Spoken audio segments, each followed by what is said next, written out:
I should probably just start at the beginning. The name's Sly. Sly Cooper, and I'm a thief. From a long line of thieves. In fact, thieving is the family business. And business was good. Although, until recently, I considered myself retired. Having hung up my mask and cane, I was enjoying life on the other side of the law. In the company of a certain lovely Interpol agent named Carmelita Fox. She and I had a history, which generally involved her trying to lock me up. So, I should mention our current situation was only possible because she thought I had amnesia. I didn't. It was great to finally enjoy each other's company without a shock pistol being involved, and we quickly put the past behind us. But as time went on, the old itch came back, and I knew I needed to pull a heist. I should also mention that as a master thief, I only steal from other thieves. So it took me a while, but I finally found what I was looking for. My target was an upstart art mogul, a real hotshot collector. He seemed respectable, had even opened a new museum. But I could smell a rat. Reliable sources told me he was dealing in black market antiques worth millions. So I felt he should share the wealth. I was working on a plan when one night, as if on cue, Bentley showed up. Bentley was the brains of our operation, the mastermind. We grew up in the same orphanage where we bonded over stealing cookies, our very first heist, and we've been best friends and partners ever since. We hadn't seen each other for a while, but I knew immediately that something was up.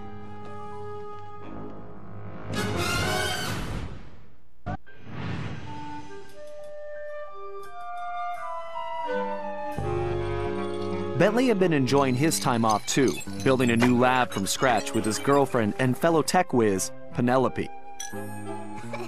She had joined the team on our last caper, and the two of them had really hit it off.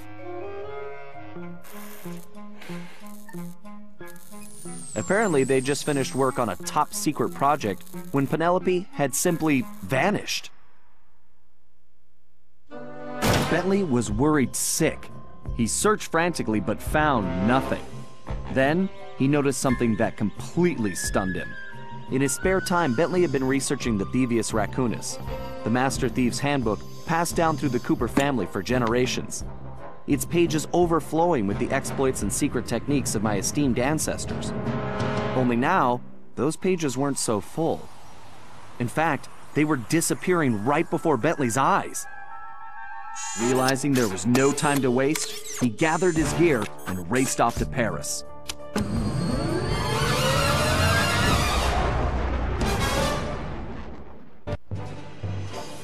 The first thing Bentley did was track down Murray, the third in our trio. Murray was our enforcer, the muscle, and the guy who'd eaten all the cookies we stole back in our orphanage days. Through the years, the three of us had become an unbeatable team, and we were more like a family now than a gang. Murray had been living his dream on the pro driving circuit, where his van had become famous, or rather, infamous, for all the crashes he'd caused. Eventually, he was unable to find a sponsor due to his high insurance premiums, and he moved into Demolition Derby, where he remained undefeated. When Bentley showed up, however, Murray dropped everything to help out. Especially when Bentley explained that his van was the key to the whole plan. With Carmelita distracted by a new assignment, I took the opportunity to slip away and met up with the guys at our old Paris hideout. Bentley launched into one of his elaborate presentations, and I saw the whole scary picture. Someone, or something, was literally erasing Cooper history. Then, to our amazement, Bentley revealed that he already had the solution: time travel.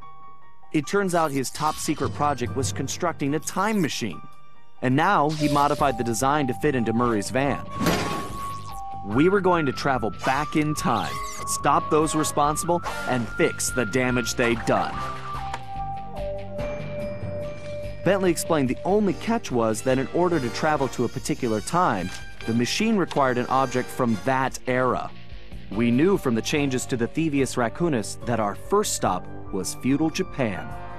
So here we were, about to steal a priceless 17th century samurai dagger from the same museum I'd been casing. Funny how things work out sometimes. Well, what else can I say about Carmelita? As you can see, our relationship is complicated, and I just succeeded in upgrading it to hazardous. I certainly wasn't expecting her to crash the party. She'd been so busy with her latest case, I never thought she'd have her eye on me. In fact, I'd kind of been counting on it. But then, I should have known better than to underestimate Inspector Carmelita Fox. As much as she liked having fun, Carmelita was serious about her police work. And now, I had a lot of explaining to do. But the plan was in motion, and there was no stopping now. Even though I was thinking I'd need the time machine just to patch things up with Carmelita. Before the heist, we'd recruited our disco-loving, scuba-diving friend, Dimitri Listeau, to look after the Thievius Raccoonus. Because it was irreplaceable and the only guide we had, it was far too risky to take the book through time with us. Bentley had even invented a communication device to allow us to contact Dimitri no matter where or when we traveled. It was a perfect situation, since it allowed him to update us on any changes to the book while limiting our exposure to his fashion critiques. Everything was happening so fast. The past few days were just a blur. But as we howled through the time vortex, I realized we were in for a very long trip.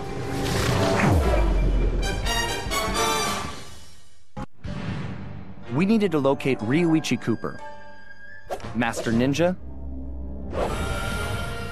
and Master Chef.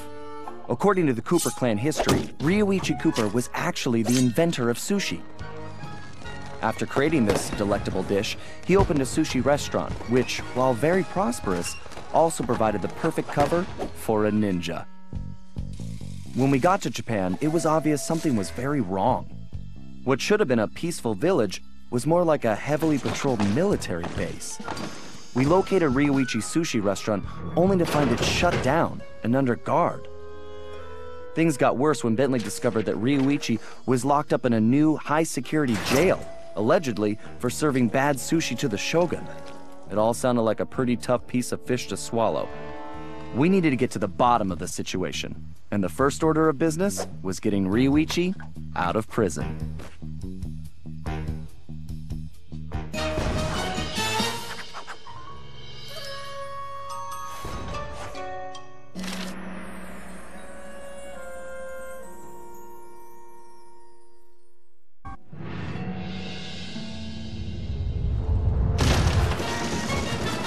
After rescuing Ryuichi, we returned to the hideout. Unfortunately, there wasn't much time for family reunions. We needed to figure out what was going on, and fast. Ryuichi confirmed that the source of the trouble was the tiger we had tracked in the village, someone calling himself El Jefe. After some more database digging, Bentley was able to uncover his Interpol file. El Jefe had an impressive record. Over the years, he had taken over dozens of small countries around the globe, usually for the highest bidder. He was a ruthless mercenary and military strategist of the highest order. In fact, he once boasted that he could overthrow a country commanding only 3 blind mice, armed with plastic spoons. According to his file, this guy had mysteriously vanished a while back, just as the authorities were closing in. Well, we had found him, and we needed to take him down. It looked like we were in for a tough battle, so we decided to start with Ryuichi's sushi shop. El Jefe was defeated, disgraced, and delivered to the cops. But it was a hollow victory. I'd failed to get back Ryuichi's cane, and we still had no idea who was really behind this whole thing. One thing was for sure, it was somebody powerful enough to have his own private army.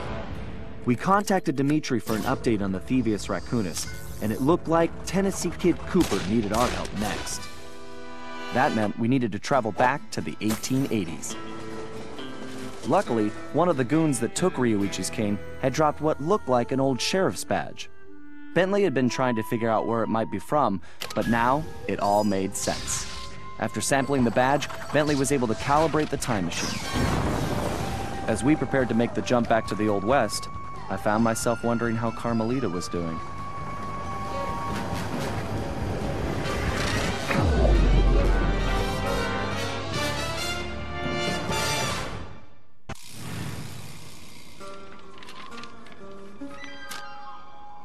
We arrived in the Wild West, looking for my ancestor, Tennessee Kid Cooper, a legendary outlaw whose bank robberies were some of the most daring in Cooper lore. When we arrived, it took some time to locate him, but we eventually found him in prison.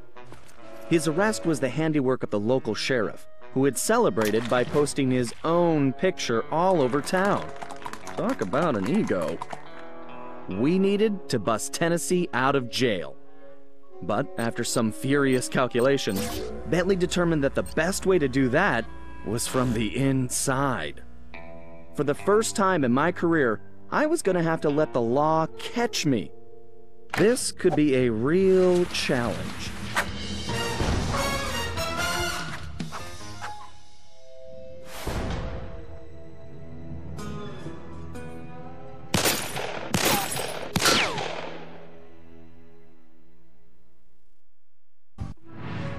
Somehow, we had managed to survive and make it back to the hideout. Once there, Tennessee gave us the lowdown, how he'd been planning the bank heist that should have gone down in Cooper lore as his masterpiece, only to have a mysterious new sheriff arrest him before he even reached the bank. Curiously, the robbery still occurred, and all the bank's gold was stolen. Tennessee was charged even though he was already in prison, and the gold was never recovered. Of course, he had a strong suspicion it was Sheriff Toothpick himself who had stolen the gold and framed him. And after a little research, there was no doubt he was right. Bentley was able to uncover plenty of information about the sheriff. Although he changed his appearance somewhat, Toothpick was a two-bit gangster from present-day Eastern Europe. According to his file, he'd grown up loving two things: gold and cowboy movies. He eventually specialized in gold robberies, and for a while had masterminded some of the largest scores around the world. Then he abruptly vanished. The word was he had always thought of himself as a gunslinger, and it looked like he had found a way to make that a reality. The guy was a real loose cannon. We'd have to watch our backs if we were going to steal back the missing gold and restore Tennessee Kid Cooper's reputation as the greatest outlaw of the Old West. When I saw that arrogant little, that no-good lying... Ooh, I should have tied his mangy tail around his neck. I should have blasted that smug look right off his face. I should probably just finish my story. After the Cooper gang escaped at the museum, I decided to follow my nose and take a look around. I'd been investigating the trading of stolen antiquities on the black market, but I'd never guessed that two-faced ringtail was involved. Then as I turned a corner, I was stunned to see a huge stash of stolen treasure right there in the museum. And even more shocking, Cyril Le Paradox himself unloading them. I couldn't believe it. The billionaire art collector and museum patron was behind this? I was so surprised that by the time I reacted, his goons already had me covered. Then that slimy sawed-off runt had me thrown into some vile machine. And the next thing I knew, I was playing cowboys and criminals. The Old West? Time travel? It was completely loco. Sure, Le Paradox had done some time in his youth, but he'd been squeaky clean ever since. And Interpol had never considered him a suspect. There were rumors about the source of his wealth, but nothing had ever been proven. Now I knew I'd solved that mystery. And of course Cooper and his little friends were involved somehow. Why was I not surprised? The Fleabag tried to feed me some story about having to rob the museum to save the future. But I was done listening to that liar. I needed to get back to Paris. But that toad Toothpick had stolen Murray's van, and Bentley's time machine along with it. I finally cracked the case, and now I was stuck in this lousy dust bowl with the Cooper gang. I don't know what made me angrier. Not being able to bust the lowlife skunk, or being trapped here with that lying ringtail. Ooh! The only bearable thing about this whole mess was that at least Cooper's ancestor was a gentleman. As the van hurtled into the ravine, it felt like we were in slow motion. The thought that our adventures were over flashed through my mind as I braced for the crash. Then, in desperation, Bentley grabbed the closest thing at hand, Murray's Australian fossil necklace, and used it in the time machine. He saved our lives, but now we had no idea where we were headed.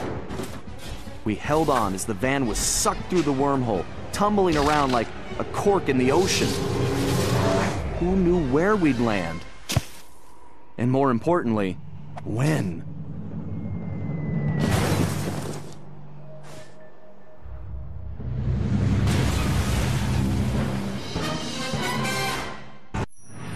Things weren't going very well. We'd landed somewhere, from the looks of it, prehistoric. I was slightly concerned when Bentley broke out the dinosaur repellent, but that was the least of my worries. The crash landing had damaged the van, so the time machine wasn't working properly. Not only was traveling back to Paris impossible, but we couldn't even raise Dimitri on the transceiver. Also, we still had no idea how the Paradox had managed to develop his own time machine. And that was a scary thought. Carmelita was still really hot about things. I just wanted a chance to explain, to tell her how sorry I was for getting her mixed up in all of this.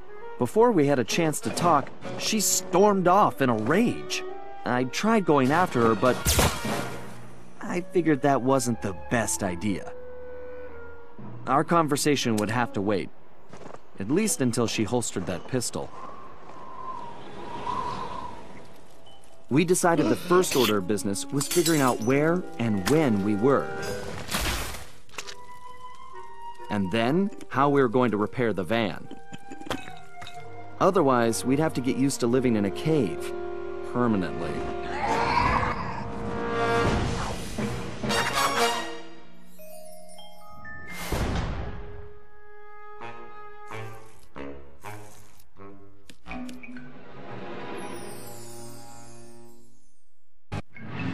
We got Bob safely back to the hideout, where everyone took an immediate liking to him.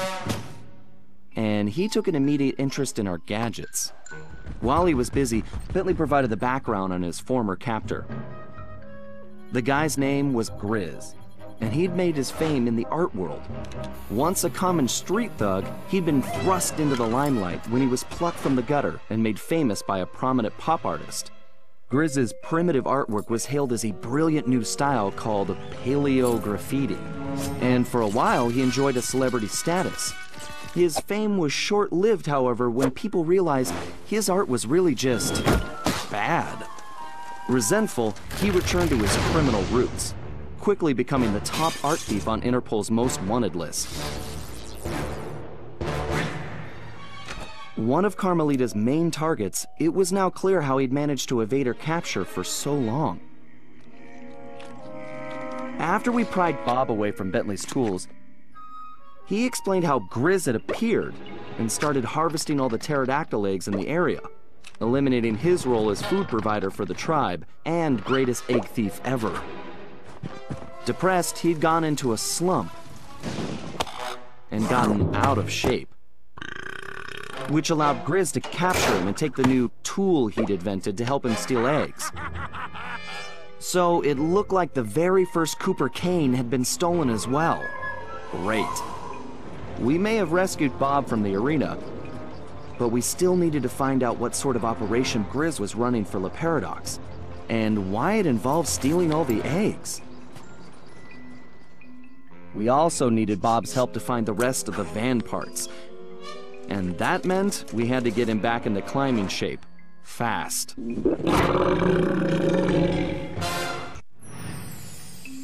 I caught up with the ringtail to give him the intel I'd gathered on Grizz.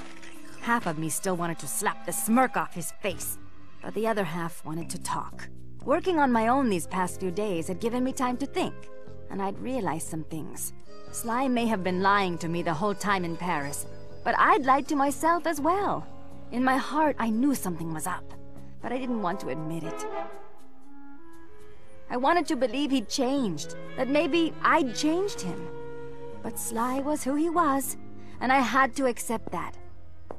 Although this crazy time-traveling business had given me a new perspective on that, too. In the past, I'd always chased Sly, arriving on the scene after the fact.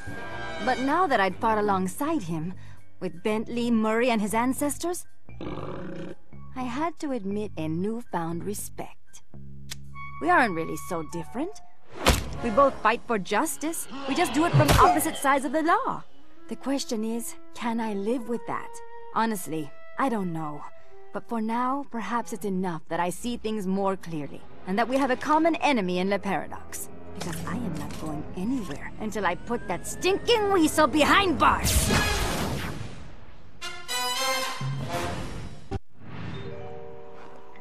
Carmelita had cooled off a bit, but she hadn't forgiven me yet, and I really couldn't blame her. The last thing she wanted to do was join up with a bunch of thieves, something that went against everything she stood for. I could tell it was a tough decision, but in the end, she knew it was probably her only shot at busting the paradox.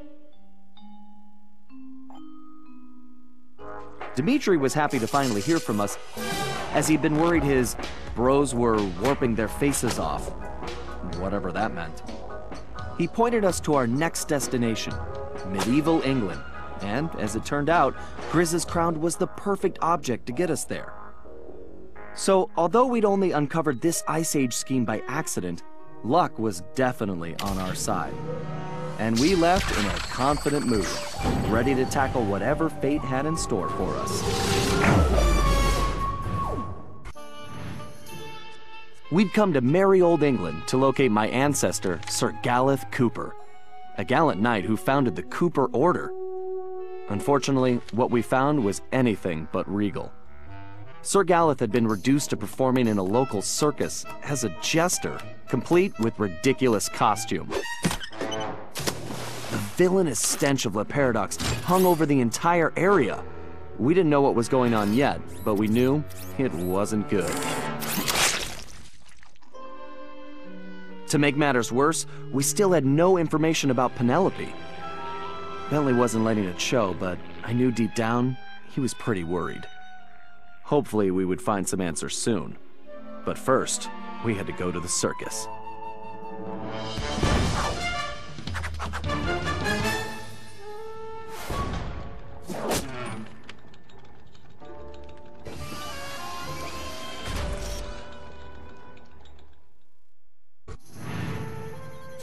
Once Sir Galeth calmed down, we returned to the hideout and got the whole story. The surrounding area was held in the iron grip of a fearsome Black Knight. His origin was a mystery, but his power and technological might was impressive. He'd even created a new type of robotic guard, which patrolled tirelessly and without mercy. Galeth had been captured when he tried to take on these guards single-handedly.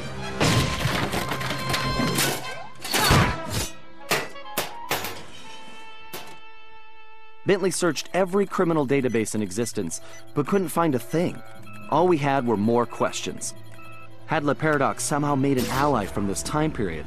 And how had this Black Knight managed to create those mechanical monsters?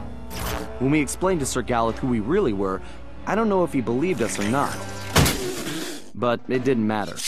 He just started ranting about taking the fight to the enemy and restoring the Cooper honor. Needless to say, the guy was a little intense. Until we figured out what was going on, I could see we were gonna have to keep him on a short leash. When Bentley returned to the hideout, he crawled into his shell and wouldn't come out. Nobody could blame him. Penelope may have betrayed our friendship and trust, but she betrayed Bentley's heart.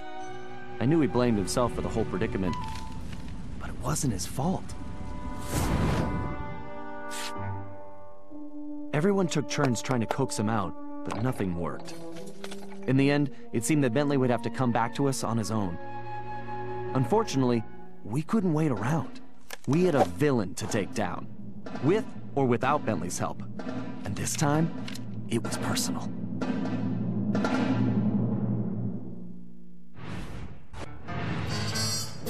We contacted Dimitri, who started in about sandstorms and camel spit. Well, we finally deciphered enough to realize it was my ancestor Salim Al-Kupar who was in trouble now. which meant we needed to get to ancient Arabia on the double. This time, Carmelita provided the solution. Before the Paradox grabbed her back at the museum, she'd managed to pocket a gold coin as evidence. And our luck held, as it turned out the antique gold piece was exactly what we needed. As we prepared to leave, everyone was keeping an eye on Bentley. He downplayed his heroics and refused to acknowledge that he'd saved us all. I sensed a new confidence in him, which I guess had come from finally confronting his personal demons. He'd been through so much, but when it really mattered, he bounced back stronger than ever. I was sure about two things. I couldn't be more proud of Bentley, and we were going to need every ounce of his newfound strength to take down the Paradox.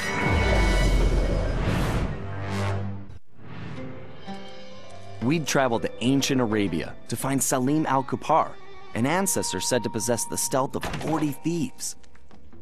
No surprise then when Bentley's research revealed that this guy was a charter member of the infamous 40 Thieves. For once, it appeared we'd have plenty of backup to help out with this job. When we arrived, however, we were shocked to find that most of the thieves had already retired. Having made their fortunes and gotten older, these great thieves had decided to call it quits and enjoy their golden years in peace. What wasn't shocking was the unmistakable presence of Cyril the Paradox. Nasty-looking guards patrolled everywhere, and it was clear that something sinister was going on. After some detective work, Bentley had even worse news. No one had seen Salim al-Kupar for some time. He had been working with a few of the remaining thieves, but had simply vanished. So where was he? That was the first thing we needed to figure out.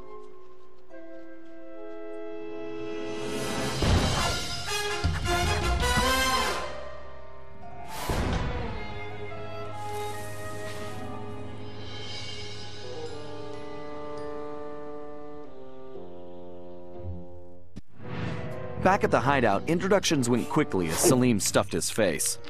He told us about his problem. Some new player calling herself Miss Decibel had rolled into town and started throwing lots of money around. It didn't take a genius to figure out who the time-traveling lieutenant was here. Salim and the three remaining thieves had decided to pull one last heist before disappearing into retirement, Miss Decibel being the target. Of course, with her technology, she had easily captured his thief brothers, and Salim had been trying to come up with a plan to free them ever since. Bentley uncovered some interesting background information. Miss Decibel had come from a wealthy British family. Her true love was classical music.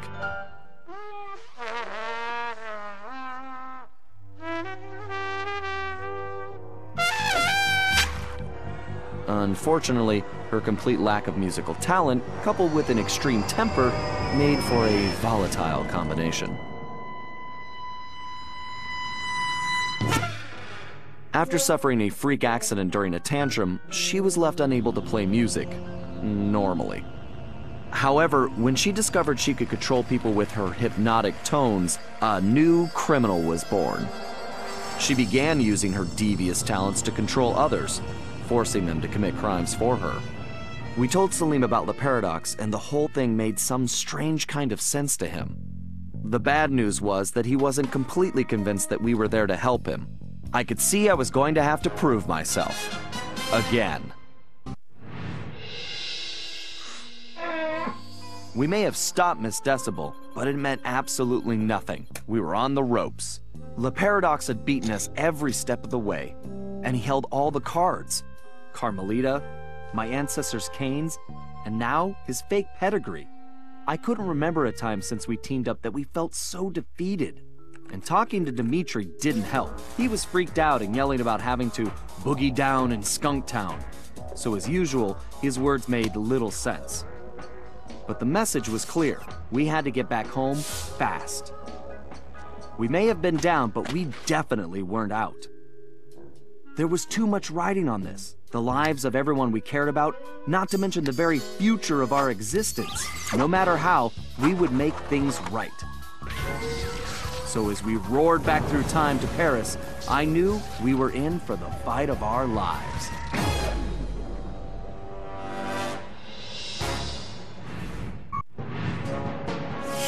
We'd finally made it home to Paris, only to find a place we hardly recognized. It was obvious Le Paradox was now in control, since his face covered the city like a bad rash. The only positive was that Bentley was able to dig up a lot of dirt, including the fact that Le Paradox was from a family of thieves himself. And then we made a major discovery. I knew that my dad's heist of the world's largest diamond had made him a legendary thief, but what I never knew was that Le Paradox's father had planned to steal it first, and frame my dad for the crime. Only he was a little too slow, and got himself caught instead. With his father gone, Le Paradox had no one to teach him the family business, and after a string of failed jobs, he wound up in prison too. It was here, ironically, that he finally got his criminal education.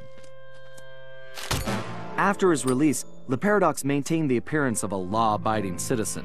In reality, he used his prison contacts to form his own syndicate and began masterminding heists worldwide. These days, he traveled the globe as a billionaire art collector, while his real business was the trafficking of priceless stolen treasures. Clearly, he blamed the Coopers for his family's past misfortunes, and his plan was to wipe us out completely. I had to find a way to stop it, but first, I had to rescue Carmelita. It's been a while since that night, but there's still no sign of Sly. Or that cursed blimp. The skunk could barely tread water. So by the time they picked him up, he was happy to see them. Word is he earned a special cell in solitary confinement, where the only thing he'll be collecting from now on is gray hair. Both Paris and the Thievius Raccoonus were back to normal, but that hardly made us feel any better. At first, we just waited, assuming Sly would show up the way he always did. But as the days stretched into weeks, we had to face the fact that he was truly lost. We've stopped talking about it all the time, but I know it's all we're thinking about, even if we show it in different ways. Murray seems like his usual cheerful self, but I can tell there's a new level of seriousness underneath it all. He's on the professional wrestling circuit now, and he's really been pushing himself. I know he's doing it to keep his fighting skills sharp. Like all of us, he wants to be ready for action the minute we locate Sly. Carmelita returned to Interpol, where she threw herself into her work, busting criminals at a record pace. She's been so busy, I haven't seen her for a while now. My sources tell me she's conducting her own investigation into Sly's whereabouts. Out of everyone, I think she took his disappearance the hardest, even if she never shows it. At least not in public. As for myself, I continue to search. Even using all my technology, I haven't found a clue. The time machine is no help since we need to know where Sly was for that to work. I get discouraged sometimes, but I'll never give up. Because I know Sly's out there, and I know that wherever he is, we will find him.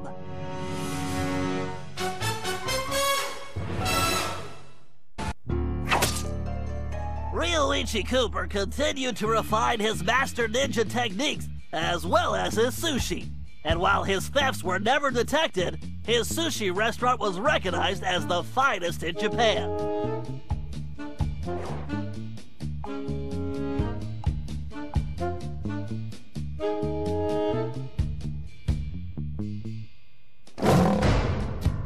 El Jefe remains behind bars.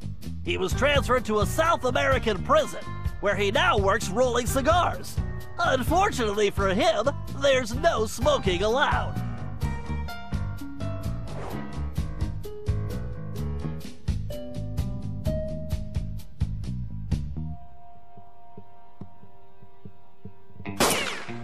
Tennessee Kid Cooper recovered his gold and his place in history as the greatest outlaw of the Old West. His legend grew even bigger when he began stealing from crooked lawmen exclusively.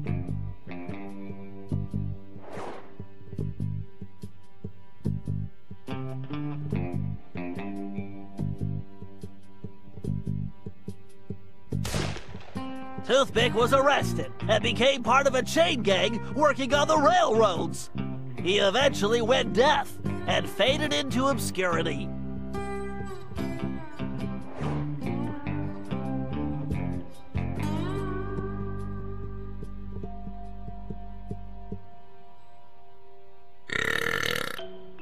Caveman Cooper kept up his physical training and returned to his role as egg thief extraordinaire. Perhaps most importantly, he pioneered the use of his cane as a tool for thieving.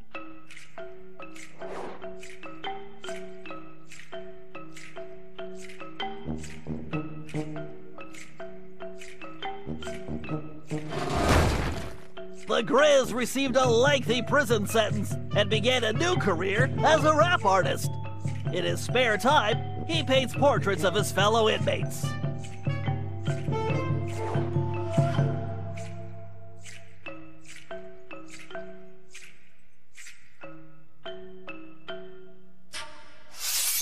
Sir Gallup Cooper returned to his heroic adventures and went on to form the Knights of the Cooper Order, a gallant group that stole from corrupt nobility.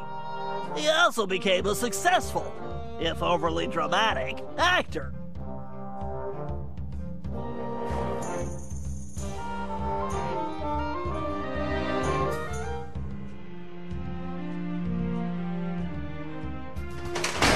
Penelope was sent to Europe's highest security prison, where she promptly escaped. She remains at large, and the police have no clue as to her whereabouts. Recently, however, I've been receiving mysterious postcards.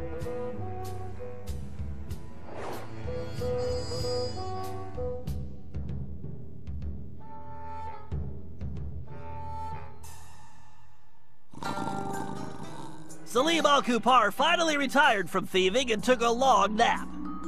Then he dreamed up a lucrative new business. Parking his camel around town, he sold snacks to hungry customers. It was highly successful.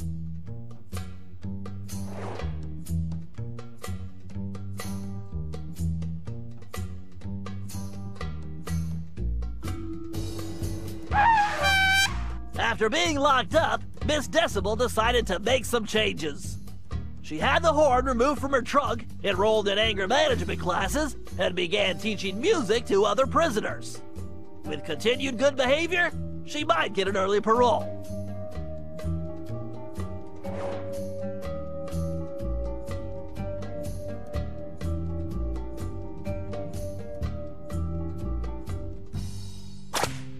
Dimitri returned to his globetrotting ways as a celebrity scuba diver, and even launched a new line of fashion wear.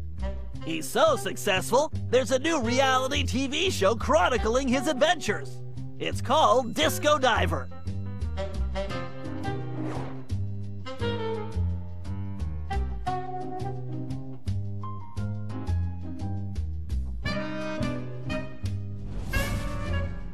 La Paradox had all his assets seized, including his art collection, and everything was donated to the city of Paris. I'm told his cell was modified to be completely odor-proof. I suppose that's good for the guards, since he's going to be living there for a very long time.